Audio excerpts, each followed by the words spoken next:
बहुत समय पहले अजीपुर नाम का एक गांव हुआ करता था। उस गांव में एक नौजवान लड़का सौरभ शहर से पढ़कर आया था। उसने जब गांव के बच्चों को खेतों में काम करते देखा तो उसे बहुत बुरा लगा। बच्चों, इधर आओ, तुम लोग यहाँ खेतों में काम कर रहे हो, पढ़ाई लिखाई नहीं करते हो क्या? नहीं भैया, हमारे गांव में कोई स्कूल ही नहीं है, इसीलिए प्रधान जी के खेतों में काम करते हैं और अपने माँ बाप की मदद करते हैं। लेकिन अगर तुम लोग पढ़ाई लिखाई कर लोगे तो एक दिन तुम में से भी कोई इस गांव का प्रधान बन सकता है भैया, ये आप कैसी बातें कर रहे हैं? हम भला प्रधान कैसे बन सकते हैं? बच्चों, ये कोई बड़ी बड़ी बातें नहीं है। एक गांव का प्रधान बनना बहुत छोटी बात है। तुम में से कोई भी इस देश का प्रधानमंत्री तक बन सकता है। सौरभ बच्चों को समझा रहा था, लेकिन दूर से प्रधान जी का एक खास आदमी जो कि उसका मुनीम था, वह सब कुछ सुन रहा था और भागकर प्रधान जी के पास पहुंच गया। प्रधान जी, वाह, गिरधारी का बेटा रोशन शहर से पढ़ाई करके गांव आ गया है। अरे तो मैं क्या करूं, उसके स्वागत में ढोल नगाड़े बजाऊं क्या? लेकिन प्रधान जी, दिक्कत वाली बात यह है कि सौरभ आपके खेतों में काम कर रहे बच्चों को भड़का रहा था आपके खिलाफ। मुनीम के इतना बोलते ही प्रधान खड़ा हो गया। उसका चेहरा गुस्से से लाल हो गया। शाम होते ही प्रधान अपने कुछ आदमियों के साथ सीधा गिरधारी के घर पहुंच गया। अरे खेतल, घर में हो क्या? देखो, तुमसे मिलने प्रधान जी आए हैं। इतना सुनते ही खेतल अपने घर के बाहर आ गया और प्रधान जी के सामने हाथ जोड़ने लगा। धन्यवाद हमारे, जो आप हमारे यहाँ पधारे।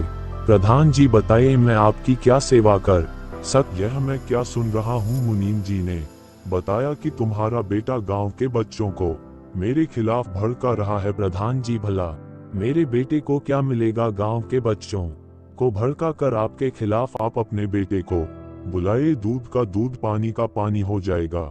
थोड़ी देर बाद कहीं बाहर से उसका बेटा रोशन घर आ गया। प्रधान जी को देख वो थोड़ा हैरान रह गया। अरे प्रधान जी, आप अभी तक इस गांव के प्रधान हो? जब मैं छोटा था तब भी आप ही इस गांव के प्रधान थे और आज भी आप ही है। लगता है गांव में कोई आपके काबिल नहीं बन पाया। आज तक गांव को संभालना कोई छोटी मोटी बात नहीं है बेटा। वैसे ये बताओ, तुम गांव के बच्चों को क्यों भड़का रहे थे? सौरभ ने मुनीम जी की तरफ देखा और वह सब कुछ समझ गया, क्योंकि वह पढ़ा लिखा और समझदार तो था ही। मुनीम जी का चेहरा देखकर मैं सब कुछ समझ गया। प्रधान जी, पहली बात तो ये है कि मैं किसी को नहीं भड़का रहा था।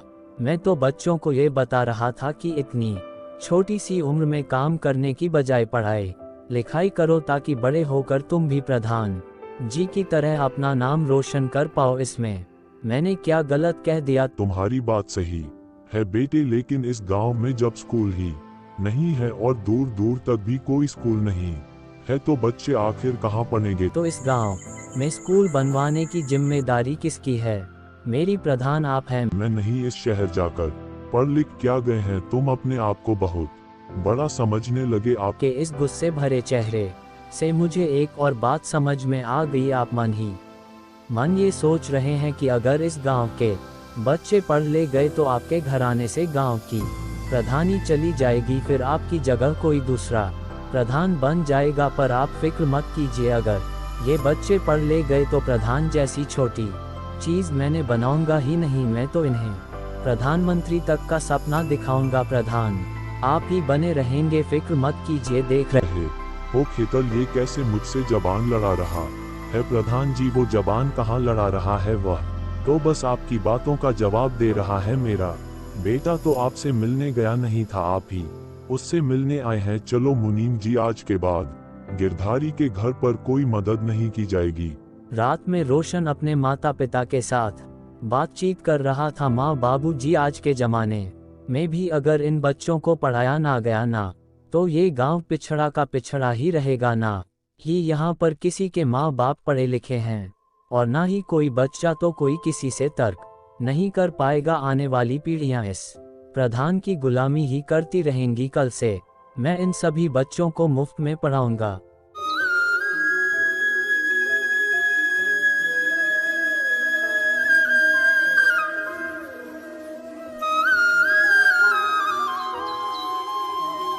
अगले दिन रोशन एक पीपल के पेड़ के नीचे गांव के सभी बच्चों को पढ़ाने लगा। पहले दिन सौरभ ने सभी बच्चों के माँ बाप को भी बुलाया। मैं आप सभी माँ बाप से यह कहना चाहता हूँ कि अगर काम करना है तो आप लोग कीजिए, अपने बच्चों को पढ़ने दीजिए। अगर ये लोग पढ़ लिख गए तो आप सभी का जीवन सुधर जाएगा। अगर यह बच्चे काम करते रहे तो अभी के लिए तो ठीक है, लेकिन जिंदगी भर यही करते रहेंगे। सभी बच्चों के माता पिता को बहुत खुशी हुई। बेटा, अगर तुम शहर से पढ़ाई करके ना आते तो हमारे अंदर यह समझ कभी नहीं आती। आज से हम लोग बहुत मेहनत करेंगे और अपने बच्चों को पढ़ाएंगे। इन सभी गांव के बच्चों को इसी पेड़ के नीचे पढ़ाऊंगा और किसी से कोई पैसा नहीं लूंगा। जब ये लोग बड़े होकर कामयाब हो जाएंगे तो जो मुझे लेना होगा मैं ले लूंगा। सौरभ का कॉन्फिडेंस देखकर सभी माता पिता के अंदर भी कॉन्फिडेंस भर गया। रोशन सभी बच्चों को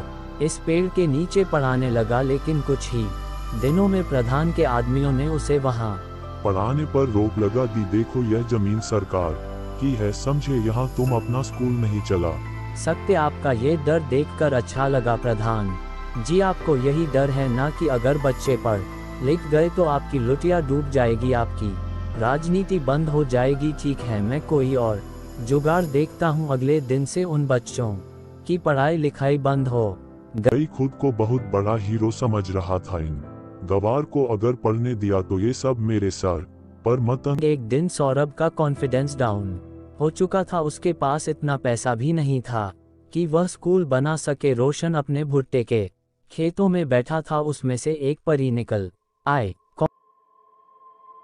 कौन है आप? मैं इस गांव के प्रधान की पत्नी हूँ। मैं भी प्रधान की तरह गांव वालों पर बहुत जुल्म करती थी, लेकिन मरने के बाद मेरी आत्मा को एहसास हुआ कि मैं बहुत गलत थी। इसलिए भगवान ने मुझे भुट्टा बनने का श्राप दे दिया और प्रायश्चित करने के लिए भगवान ने मुझसे कहा कि जब कोई ऐसा इंसान तुम्हें टच करेगा जो इस गांव का भला चाहता हो, तभी तुम्हारी मुक्ति होगी और उसके बाद तुम्हें उसकी मदद करनी पड़ेगी। तो आप मेरी मदद कैसे करेंगी? तुम्हारे पिता बीज डालने के बाद ही मैं भुट्टा बनी थी, इसीलिए वह मेरे भी पिता हुए। जो भी तुम गांव वालों के लिए करना चाहते हो मैं सब जानती हूँ। इस बार इस खेत के सभी भुट्टों को तुम बेचो नहीं, बल्कि इन्हीं भुट्टों से एक स्कूल बनाओगे। ऐसा कैसे हो सकता है? पहले के लोग घास भूस और लकड़ियों से ही झोपड़ी बनाकर रहा करते थे, तो इन भुट्टों से तुम स्कूल क्यों नहीं बना सकते? पहले स्कूल बनाओ, उसके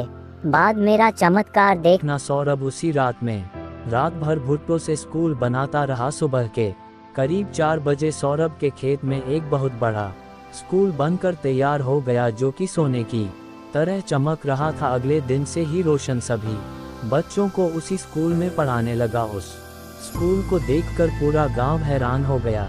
मुनीम जी, इस लड़के ने तो नाक में दम कर रखा है, इसने भुट्टों का स्कूल बनाया है, इसे तो 2 मिनट में गिराया जा सकता है। जाओ 1 घंटे में पूरा स्कूल गिरा कर आओ। मुनीम अपने आदमियों को लेकर जैसे ही स्कूल को गिराने लगा।